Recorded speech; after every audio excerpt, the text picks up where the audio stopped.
Ya, sejak Gunung Agung berstatus awas, para pengungsi meninggalkan anjing peliharaan serta anjing liar di wilayah berbahaya. Para relawan berinisiatif mengevakuasi anjing-anjing tersebut, meski kegiatan ini beresiko tinggi.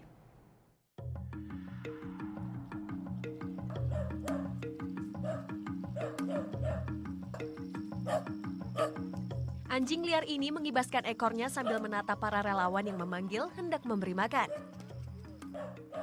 Sejak Gunung Agung berstatus awas, kawanan anjing ini tak lagi punya tempat bernaung karena pemilik anjing dan warga sekitar telah mengungsi.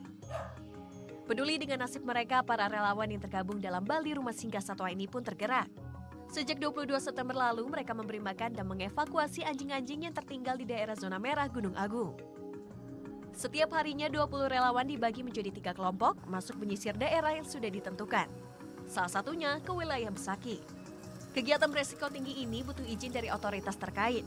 Oh, yang ke lapangan kita sudah bekali, ibaratnya kita sudah izin dari Tanah Ampo sendiri kan, posko komandonya kan, kita sudah memperkenalkan diri, kita sudah dapatkan izin, termasuk dari kepolisian, pihak militer.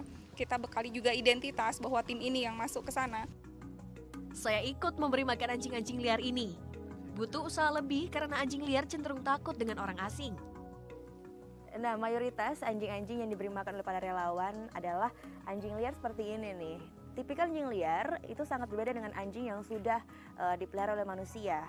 Mereka lebih insecure dan juga memang lebih pemalu ya. Jadi jika ada manusia di dekatnya, biasanya ini mereka pada nggak mau datang. Per hari, para relawan siapkan 200 kg makanan anjing untuk dibagikan ke beberapa lokasi. Mereka juga menyusuri perumahan warga yang telah ditinggalkan. Beberapa anjing peliharaan terlihat masih setia menjaga rumah. Kebanyakan relawan yang terlibat berasal dari kalangan mahasiswa. Mereka beranikan diri walau tahu resiko besar yang dihadapi. Teman-teman saya sudah mengasih gitu. Langsung ada gempa.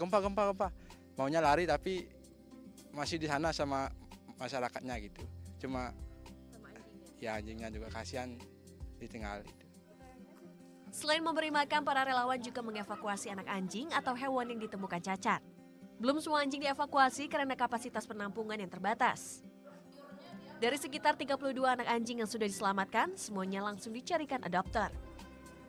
Tak hanya anjing, beberapa hewan lain seperti kucing, ayam, burung, dan monyet pun pernah dievakuasi oleh tim relawan.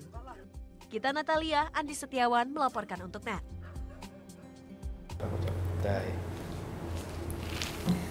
Udah selesai kan nontonnya?